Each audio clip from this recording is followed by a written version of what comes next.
Good afternoon, High 10 partners. It's such a pleasure to be with you. I'm going to change it up a little bit. I was going to do the car commercial lease, but the front end of any commercial lease is going to be your LOI, your letter of intent. So we're going to start there and go over a sample LOI. Whoever has their computer running, I need it off. I can't have the echo. It's echoing back at me. Thank you very much. So we're going to start with the letter of intent because that is what would kick off your commercial lease, whether it be AIR commercial lease or car. Okay. So I'm going to share my screen and we're going to get going.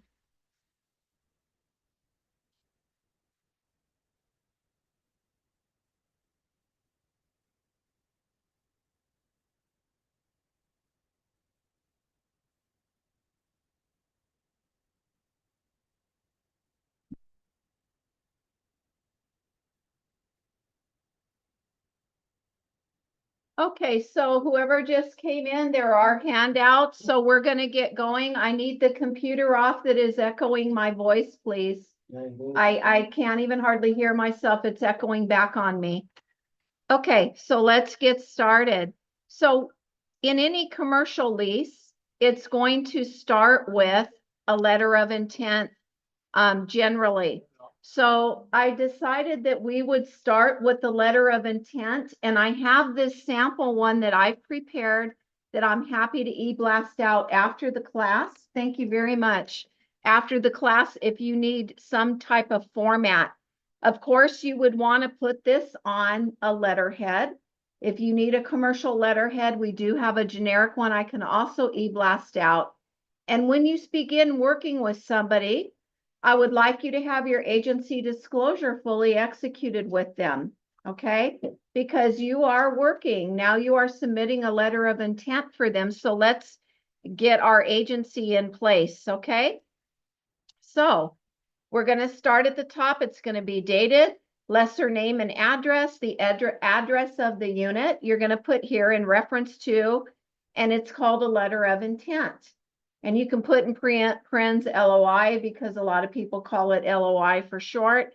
So dear whoever it would be, lessor, we are pleased to present this letter of intent for, whoever your client is.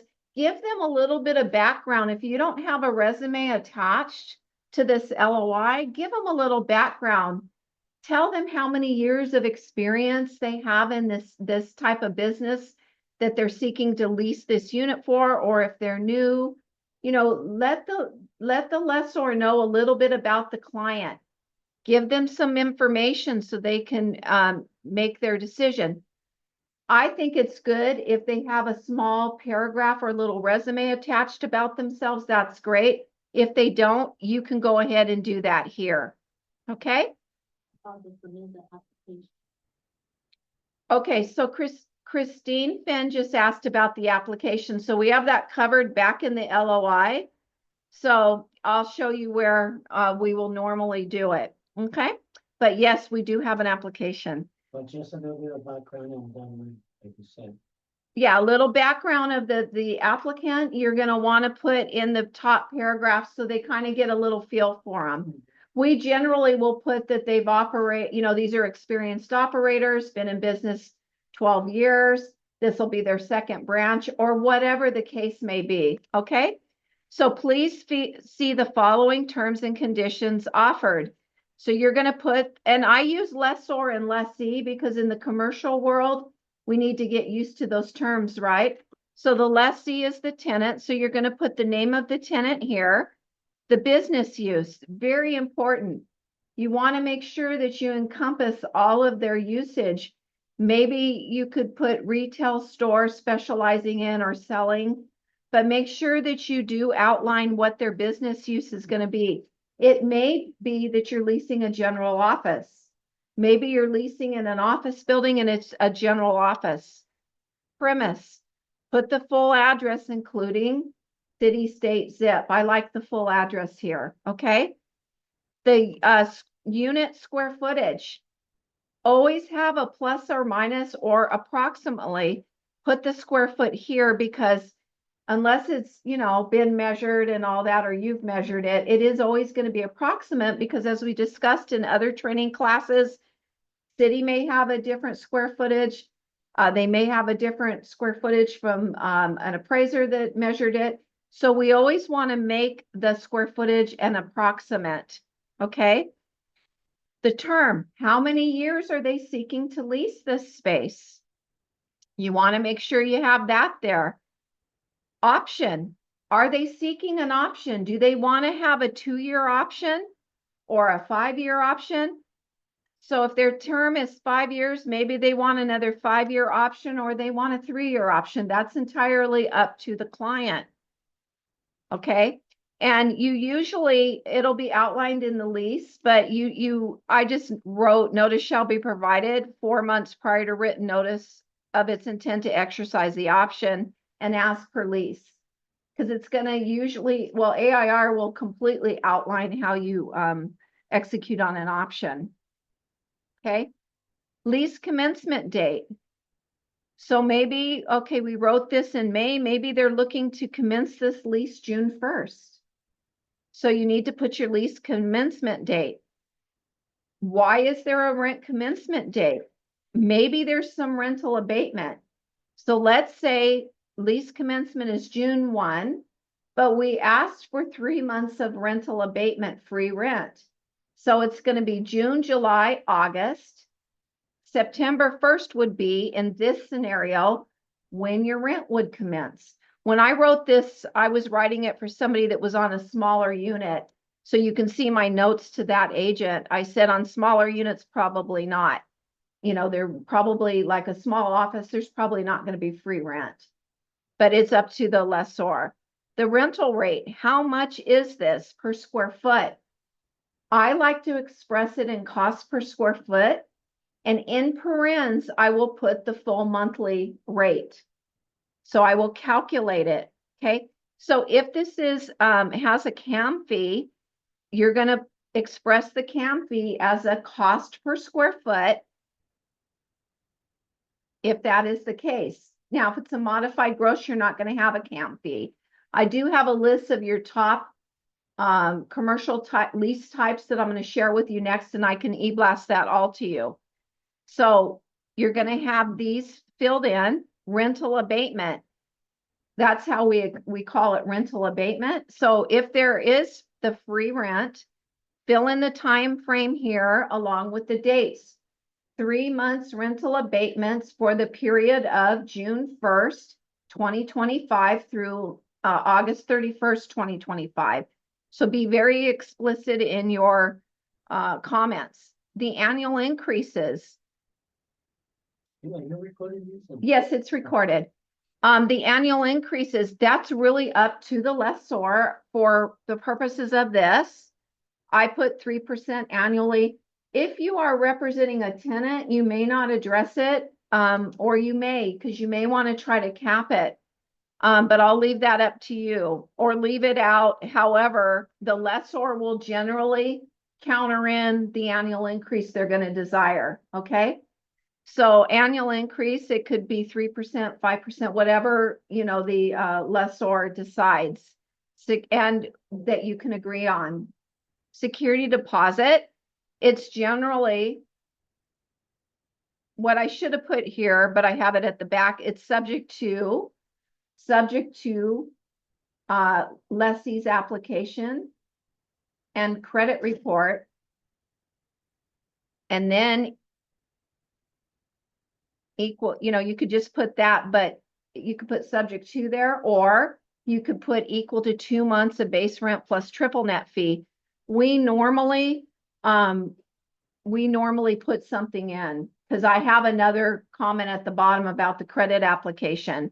So we normally try to take it at 1 month or 2 months, you know.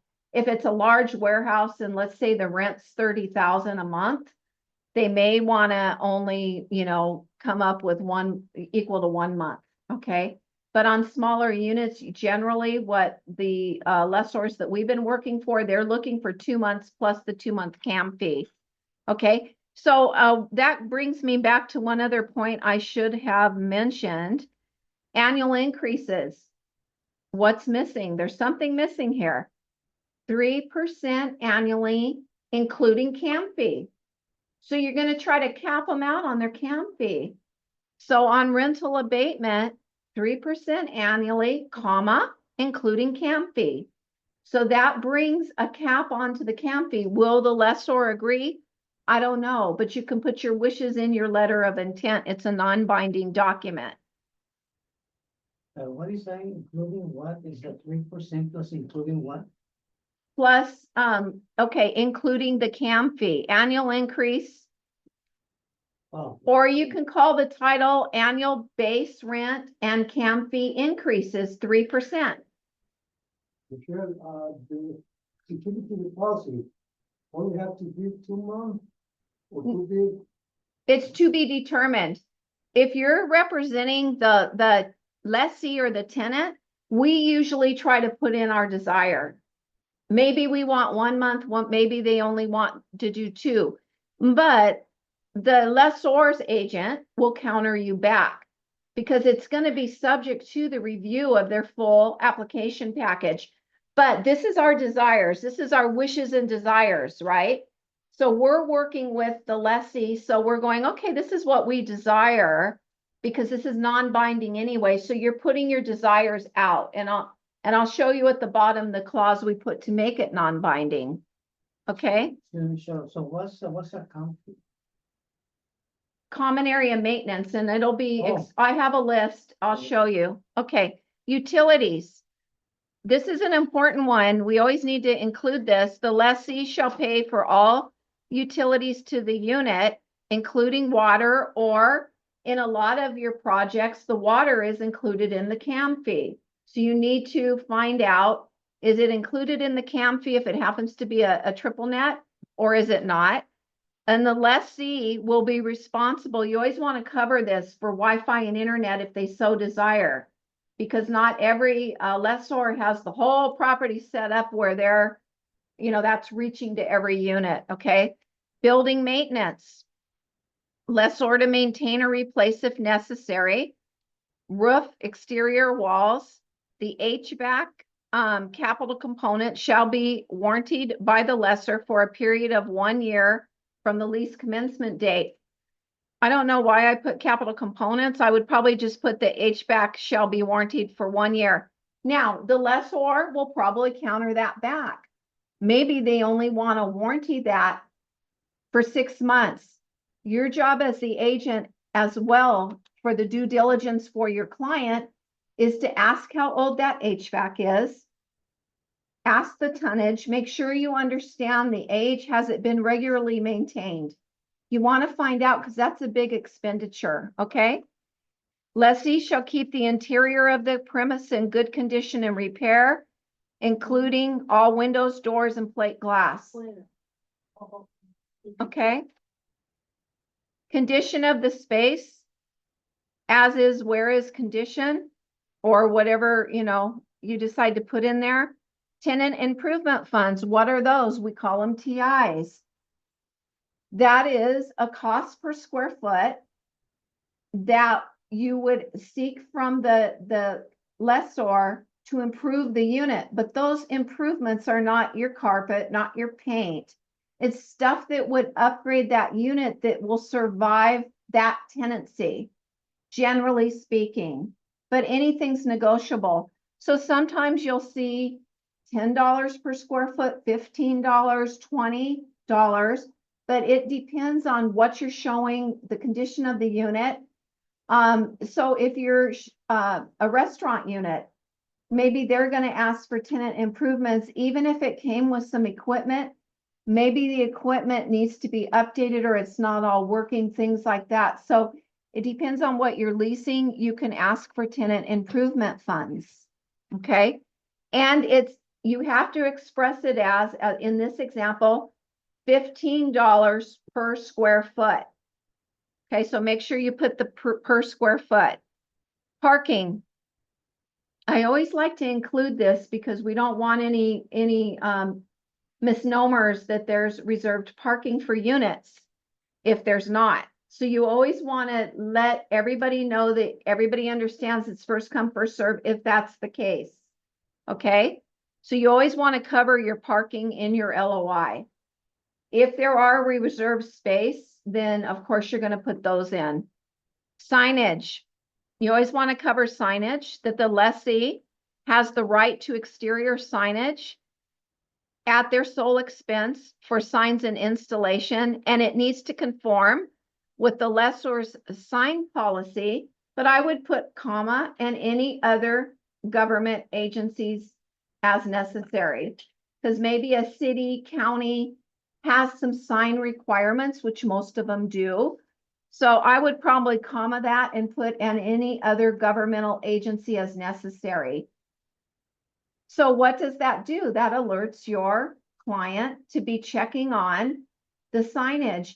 When we've done some leases recently, an agent will say, can you send me the sign criteria? Sure, here's the lessor sign criteria, but remember to also check with the governmental agencies. And he's like, yes, I know. So, you know, an agent that's on top of it, they're already going to be checking, okay? Have to check with the city because it should be. Yeah, because there, you know, there's cities that have certain restrictions too. So you have to be in concert with the governmental requirements and the lessor's sign criteria. It's not, you know, it sounds harder than it is. It's just, hey, can you provide me your sign criteria? And then they can check and make sure whatever, if their sign's really unique, I would, or huge, it probably wouldn't go in for the sign criteria of the lessor anyway, but you always want to check. Insurance. The lessee shall provide the lessor with a certificate of liability insurance, naming the lessor as an additional insured. And, you know, you can say per lease requirement or in the amount of 1 million per occurrence, and professional liability insurance and at the instruction and direction of lessor. You can leave this out if you wish. You see, because I wrote this for another agent, so I was trying to help her through everything I can think of. You can leave this out. The listing agent should tell you what is required. You may want to know ahead of time because that will certainly be outlined in the lease agreement. So you want to know about the insurance requirements so they can be checking with their favorite agent, insurance agent, okay? So representation, Michelle Olson of Coldwell Banker Commercial, George Realty represents lessee. Or it could be all parties are aware that Michelle Olson, Coldwell Banker Commercial, George Realty represents both the lessor and the lessee. So whatever the situation is, outline it in the representation. And you see, I was telling the agent, if this is not on the MLS, now that doesn't even count because we can't express commission on the MLS. I forgot to take that out for this training. But make sure you understand what the commission is. You can ask the other agent. They'll generally be pretty good about telling you what the commission will be. And a lot of times they will provide you an agreement or they'll put it back in the LOI, or you could, you know, write the commission in your LOI so that they need to respond to it, okay? But make sure you're covering yourself. Business license. Lessee understands that it is their sole responsibility to obtain any applicable business license for the operation of their business. So, you know, you have to put that in, but make sure that if you're dealing with a client that doesn't have a lot of experience in leasing commercial units, that you're directing them to check with the city for their usage at that site. And I would recommend they do that prior to putting pen to paper on that lease agreement. So when I've met with people showing commercial units, I'm always telling them, yeah, the usage sounds good. We'll make sure the lessor doesn't have an issue because we represent the lessor, but I also want you to be checking with the city. So one unit that I told the gentleman to do that, he did it the very next day. They had changed the use of that unit unbeknownst to anybody. So because he did exactly what I said, that usage had been changed by the city without notifying anybody. So we had to backtrack and see if we could get the usage back, and we did, because the tenant was very aggressive in getting the usage back. So weird things can happen out there, even if it's the same use. Please ask them to check with the city or the governmental agency that would be issuing their business license. So, if you're the person Talk representing, loud, Oh. loud, so they can hear you. if you're the listing agent, is it your job to check with the city for the usage? No, The person is gonna listen. no. And so the question is, the listing agent, is it our responsibility to be going to the city and checking for their usage? No.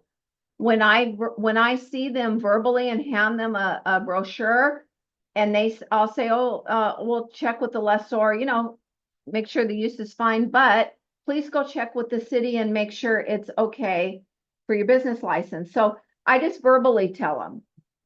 Anytime I see them, thank goodness I did, because that unit was an office, and then they decided to make it a retail in an office building. So I'm telling you, weird things can happen. So even if it's the same usage, make sure you're still advising them to check. But no, it's not our responsibility to go to the city and check for them. Yeah, no, So in your example, were you represent a buyer or both. both? We were representing both. Yeah. So here's the subject too that Christine Fenn asked about, because she always catches all the really important details in documents.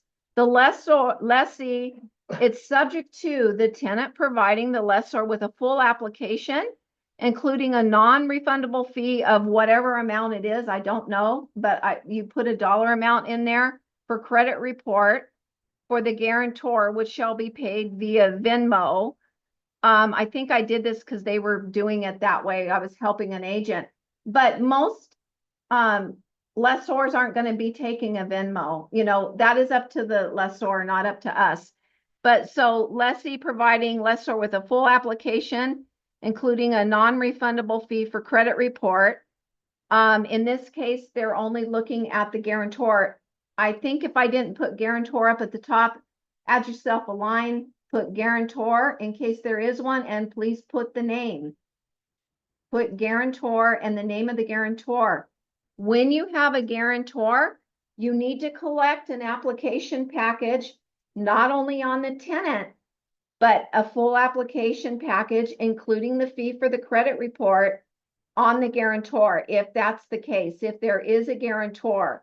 So you want to make sure that you're collecting two separate packages in their entirety so they can be provided to the lessor, who will run the credit. So via Venmo, so Venmo is a like an app where they can pay. No, I was doing this for an agent. In all cases of lessors I'm working with right now, they're not going to accept a Venmo. If they do, that's fine, but most of them, you're going to get a check.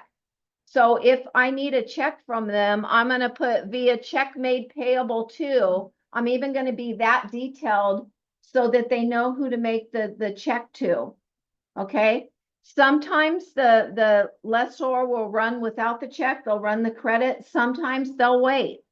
So, you know, you need to make sure that you're addressing collecting that money so that you can process along as quickly as possible. Okay. Usually, you know how much it is? It's $40 to $50. Okay. Yeah. When is the best time to submit the TRBC? The TRBC, that you should have your representation prior to writing this, because you are representing them and you want to be paid. Right, so shall we submit the TRBC along with No, you don't have to submit the TRBC with this at all. No.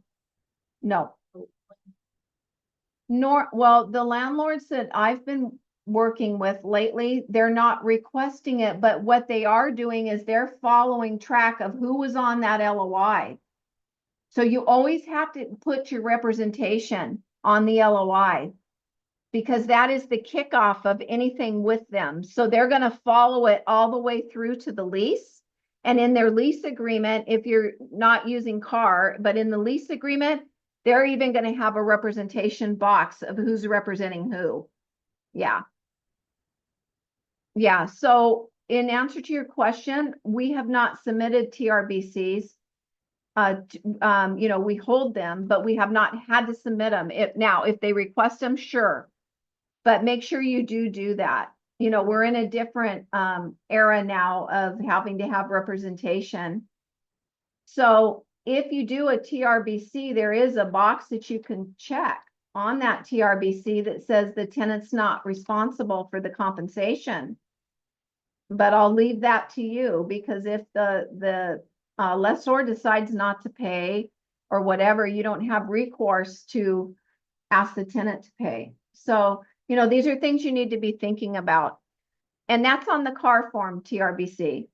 AIR will have its own representation form, which we're not teaching AIR today, but I will go back and teach the AIR lease and all those fun things at a later date. Okay? So the lessor, so how are we going to make this thing non-binding? Right here. The lessor, I'm sorry, this should just be this LOI is for discussion purposes only. Either party may discontinue discussions at any time whatsoever without further liability one to the other. I'm sorry, I was in so many meetings this morning, I didn't have a chance to look at the bottom. You also want to expire this LOI. This LOI shall expire. Pick a date and expire it. Give them 5 days, 6 days, whatever you want to give them to read it. Does the lessee have to sign the LOI? No, but if it's me, I'm going to have it on an email. I'm going to say, here's the draft LOI. All right, do you agree with all points, or do you need any changes? I'm going to have an email change, which I always do. However, some people like to have the lessee acknowledge it. And you're perfectly fine if you want to put an acknowledgement box here for the lessee to sign it, that they acknowledge it, or have your email chain. So it's okay without the lessee? It's okay. Yeah. Now, some people even go as far as to ask the lessor to sign the LOI. Normally, they are not going to do that. So we don't try that. They're normally, for a lot of reasons, they're not going to sign the LOI. But if you want to have the tenant acknowledge and initial it or sign at the back and date it, that's fine. Or you have your email chain. And remember, this is non-binding. You're making this non-binding for them. When I email this out, I will fix the bottom. My apologies. I did not even clue in on that. And I will fix about the MLS. Okay. So now if I needed to add commission, let's say I thought, okay, well, I talked to the other agent. I didn't really get a firm answer. I'm going to add the commission right here in the representation. Commission shall be paid to lessee's agent, whatever amount for the initial term. Most landlords will pay for the initial term. They may not pay for options. You could try to get option payment, but they'll probably counter you back. Okay. So if you want to put commission in, you put it under the representation box, or you separate it completely in commission. But I usually just put it in with the representation. Okay. So we're at the end of this one. Are there any questions before I move to the lease type that I'm going to email you? Okay. Any questions on Zoom? Okay. I'm going to stop the share, come back in. Okay. So now I'm going to go in and I'm going to just show you a quick reference of lease types. Let me find it. Commercial lease types. Okay. Share. Okay. So I like this. I found this because I was digging around for something that's quick that we could all keep on our wall or keep in our notebook. So here's some types of the most common commercial leases. So what's nice about it, it tells you the lease type, what the tenant will pay, and what the landlord will pay. So familiarize yourself with this list. I'm going to e-blast it out for you. Just when somebody starts talking to you about triple net, you're going to go right to the chart and you're going to go, what does that mean? What is everybody paying? Absolute net. Look, on an absolute net, the landlord pays nothing. What are these absolute nets normally on? Perhaps they're on a big warehouse, with a single tenant. So now you can kind of see what these mean. And they even have on this particular list some more information about each type of list. Most of the leases that I've been involved in over the years have been modified gross and triple net. So, but I think that this particular form is really nice to keep handy so that when somebody starts throwing triple net, modified gross at you, you have a nice little cheat sheet to look it up, okay? Because it does get confusing, So this will help you a lot. Justin, can you repeat the ones that you said the most common? Well, this list is saying these are the most common 8. However, the ones in all the years with the commercial leasing I've been involved in is triple net and modified gross. Okay. Okay. So are there any questions from Zoom or comments? Because there's probably some people that have had experience on leases. Anything you want to share? Okay. So what my goal will be then is I will get myself situated again. For me, I think AIR leases are very good to have a little bit of background on them. It takes a while to study them. They're very meaty type of leases, but we can start going over those again. I think that, a lot of your commercial brokerages, they're gonna be shooting you an AIR lease, right? Or there's times when the lessor has their own lease that maybe their attorney drafted. So what do we do in that case? We remind the client that they can have their attorney review the lease document. Okay. So we don't want to act as an attorney unless we are an attorney. Always remind them they can have that lease document reviewed. But if I do AIR, is there an interest in that? Because that takes me a long time to prepare. If there is, let me know, and then I'll prepare for it.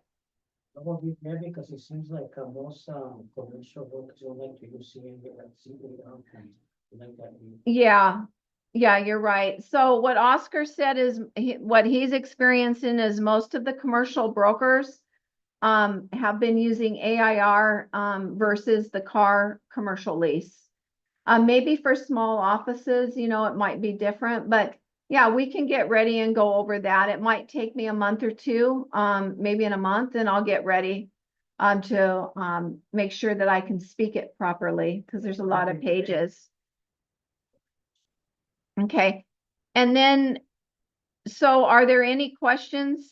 I know this is a shorter training, but if there's no questions, I'm going to commence the weekend. We're going to have a good weekend. Anybody have any questions? Anything you need to be trained on or you have comments on? Michelle, this is Catherine. Yes. I wanted to find out, you're going to send all the things that you said you was going to send out to us tonight, right? Yeah, I'm going to e-blast those brokerage wide because it just as a sample. And then I will go ahead and also send the 8 types of commercial real estate leases, the most common. Okay. Yeah, so that way you guys can kind of follow along. Now, if you're ever don't have a lot of experience or you just feel like you need somebody to look it over, you can draft your LOI, shoot it over, and let's have a discussion about it. I'll look at it with you because sometimes if you're repping a restaurant client, there's different things like, is there a grease trap? There's just different things that components, you're going to be looking for. So if that's the case, I'll be happy to look it over with you. Michelle, you know how the people that are taking the commercial classes, they're saying that they don't have a class that takes called fast. There's no show about recess and all that.